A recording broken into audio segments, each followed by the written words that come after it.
নাপাক কাপড় পাক করার ব্যাপারে আজকে খুবই গুরুত্বপূর্ণ দুটি কথা বলবো। এটা আমাদের জন্য জানা অত্যন্ত জরুরি। যদি আমরা না জানি তাহলে কিন্তু আমাদের নাপাক কাপড় পাক হবে না। আর যদি নাপাক কাপড় পাক না হয় তাহলে কিন্তু আমাদের নামাজ কবুল হবে না। এই জন্য আজকের এই ছোট্ট ভিডিওটা আপনারা শেষ পর্যন্ত শোনার চেষ্টা করবেন। আমরা অনেকেই বালতিতে নাপাক কাপড় পাক করার চেষ্টা করি।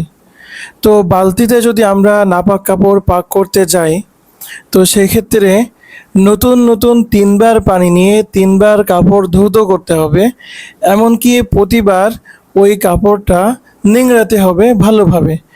এমনকি একেবারে সর্বশেষবার যখন কাপড় নিংড়াবো, সেটা আমরা আরও অত্যন্ত ভালোভাবে ভালোভাবে বলতে আমরা আমাদের শরীরের যে শক্তি আছে, শরীরের শক্তি আমরা পূর্ণ ব্যবহার করব। তবে হ্যাঁ, কাপড় যাতে ছিঁড়ে না যায় সে ব্যাপারে আমরা খুবই খেয়াল রাখবো। যে এমনভাবে আমরা নিংড়ালাম যে কাপড়টাই ছিঁড়ে গেল, এটা দরকার নাই। কাপড় ঠিক রেখে নিজের শরীরের সামর্থ্য অনুযায়ী আমাদের কাপড় সর্বশেষবার নিংড়াতে হবে। যদি এটা আমরা না করি তাহলে কিন্তু কাপড় পাক হবে না। এই ব্যাপারে কিন্তু অনেকেই অবহেলা করে থাকেন। অনেকের কাছে হয়তো বিষয়টা স্পষ্ট না। অনেকেই মনে করেন যে 1 বার 2 বার যদি বালতিতে নাপাক কাপড় আমি পাক করি তাহলে হয়তো হয়ে যাবে। কিন্তু জিনিসটা একটু বুঝবেন যে আমি যখন বালতিতে নাপাক কাপড় দিচ্ছি, তো সাথে সাথে বালতির পানি, বালতি, আমার হাত সব কিছু কিন্তু নাপাক হয়ে গেছে। তো ওইটা যখন পানি ফেলে দিলাম, দ্বিতীয়বার আমি যখন আবার একই রকম করলাম, আমার কাপড় তো নাপাক হয়নি, বরং আগে অল্প জায়গায় নাপাক লেগেছিল, এখন সেই নাপাকের পরিমাণটা আরও বেড়েছে। তৃতীয়বার যখন আমি একই রকম করলাম, তৃতীয়বারও তো একই, অর্থাৎ কাপড় তো পাক হচ্ছে না। কিন্তু এইভাবে যদি চলতে থাকে মানুষের জন্য অনেক কঠিন হয়ে যাবে। এই জন্য তৃতীয়বার যদি এরকম করা হয়, অর্থাৎ প্রথম 1 বার পানি আমি বালতিতে নিলাম, বালতিতে পানি নেওয়ার পরে ভালোভাবে ধৌত করে ওইটা আমি ভালোভাবে নিংড়ে আবার দ্বিতীয়বার বালতিতে পানি নিলাম।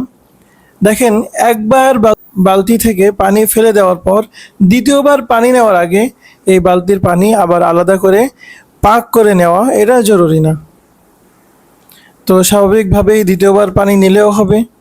দ্বিতীয়বার আবার ওখানে চিবে চিবে ওইটা ধৌত করার পর ওইটা পানি ফেলে দিতে হবে এবং কাপড় ভালোভাবে নিংড়াতে হবে। এবং তৃতীয়বারও একই পদ্ধতি অনুসরণ করতে হবে, কিন্তু তৃতীয়বার আমরা কাপড়টা খুব ভালোভাবে নিংড়াবো এবং বালতির মধ্যে যে পানি আছে তৃতীয়বারের ওই বালতির পানিটাও আমরা ফেলে দিব। তাহলে এই কাজ যদি আমরা করি, আমাদের হাত পা পবিত্র হয়ে যাবে, আমাদের বালতি পবিত্র হয়ে যাবে, আমাদের কাপড় পবিত্র হয়ে যাবে।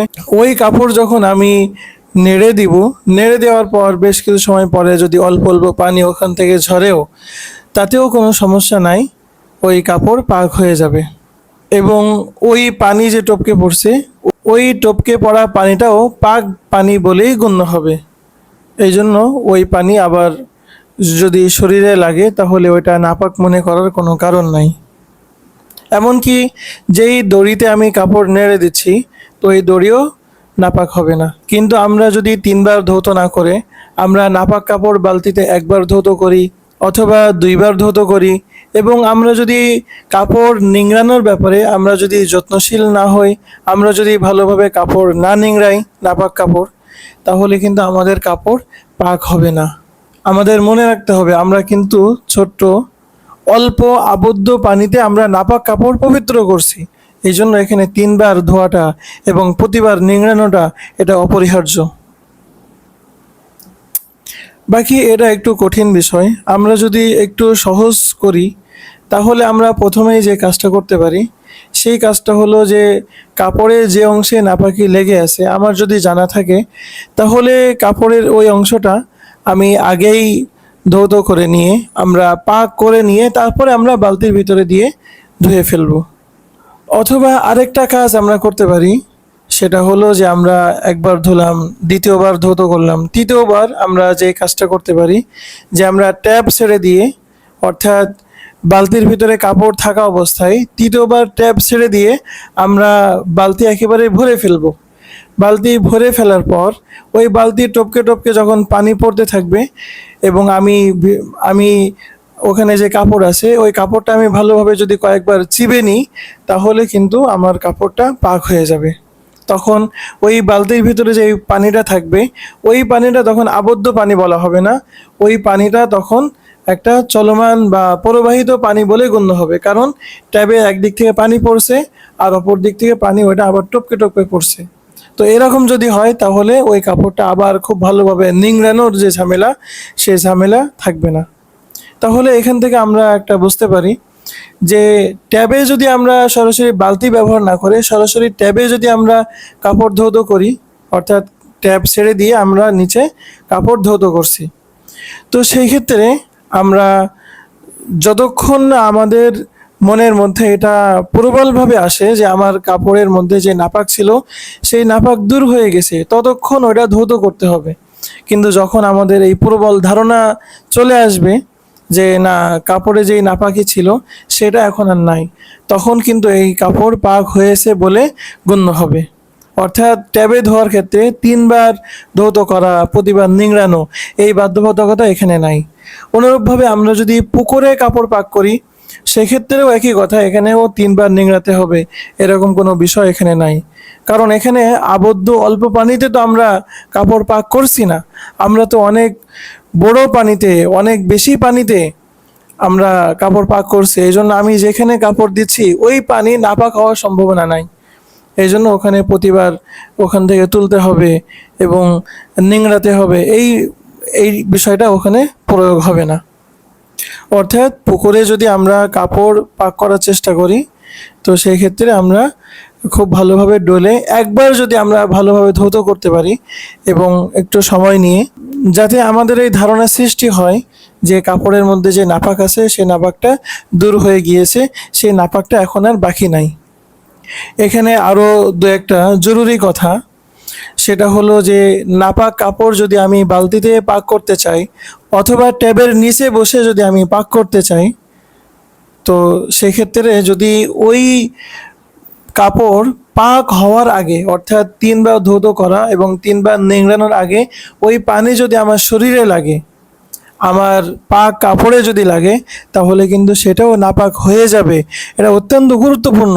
আমরা কিন্তু অনেকেই এই বিষয়টা এইভাবে খেয়াল করি না। এই জন্য আমরা সব থেকে ভালো হয় যে গোসলের আগে আমরা নাপাক কাপড় পাক করব, অথবা আমরা নাপাক কাপড় পুকুরে পবিত্র করতে পারি, অথবা এমনভাবে কাপড় পাক করতে হবে যাতে ওই পানির ছিটা আমার গায়ে না আসে। যদি ওই পানির ছিটা আমার গায়ে চলে আসে তাহলে কিন্তু আমার শরীর, আমার কাপড় সেটাও নাপাক হয়ে যাবে। হ্যাঁ, একেবারে খুব সূক্ষ্ম কিছু পানির ছিটা, যেটা আসলে খুব সূক্ষ্মভাবে দেখা ছাড়া বোঝা যায় না, একেবারেই খুবই সূচের আগা পরিমাণ এরকম ছিটা যদি আসে ওই নাপাক পানি থেকে, তখন এটা পাক হবে না। এটা যেহেতু এটা থেকে মানুষ বাঁচতেই পারে না, এই জন্য এটা শরীয়তের পক্ষ থেকে ছাড় বলে গণ্য হবে। এবং আমরা কাপড় ধৌত করার সময় আমরা ডিটারজেন্ট পাউডার দিয়ে আমরা ভিজিয়ে রাখি। তো এই যে কাপড় আমরা ভিজিয়ে রাখলাম এবং পরবর্তীতে আমরা কেচে ওটা একবার নিংড়িয়ে ফেললাম, তো এইটাও একবার আমরা ধৌত করেছি বলে কিন্তু গণ্য হবে। এখানে আরেকটা প্রশ্ন আসতে পারে যে আমরা যখন কাচাকুচি করি ওই সময় তো আমরা অল্প অল্প পানি ব্যবহার করি, তো ওইটা আবার আলাদা 3বার ধৌত করা লাগবে কিনা? তো দেখেন, আমরা কাচাকুচির সময় যে যতটুকু পানি ব্যবহার করি এটাও কিন্তু খুব অল্প পরিমাণ পানি আমরা ব্যবহার করি, যেটা একেবারেই নাপাক ধুয়ে সম্পূর্ণ ওখান থেকে দূর হয়ে যাবে এই ব্যাপারে আমরা প্রবলভাবে ধারণা করতে পারি না। এই জন্য ওই কাচাকুচু করলাম ওইটা একবার ধৌত করা গণ্য হবে, পরে আমরা আরেকবার ধৌত করব। এরপরে যদি আমরা ওই কাপড়টা নীল দিই, অনেকে আমরা সাদা পোশাকে নীল ব্যবহার করি, তখন আমরা ওই নীল পানি দিয়ে যদি আরেকবার ধৌত করে ফেলি তাহলে কিন্তু আমাদের, অর্থাৎ প্রথমে একবার ডিটারজেন্ট দিয়ে ধৌত করলাম, এরপর একবার পরিষ্কার পানি দিয়ে, আর সর্বশেষ আমরা কাপড়ে নীল দিলাম, এবং এই প্রতিবার যদি আমরা কাপড় নিংড়িয়ে নিই তাহলেও কিন্তু আমাদের কাপড়টা পাক হয়ে যাবে। অনেক ভাই ওয়াশিং মেশিনে কাপড় পবিত্র করেন, তো ওয়াশিং মেশিন এটা অনেক ধরনের হয়। বর্তমানে ম্যানুয়াল আছে, আবার অটোমেটিক আছে।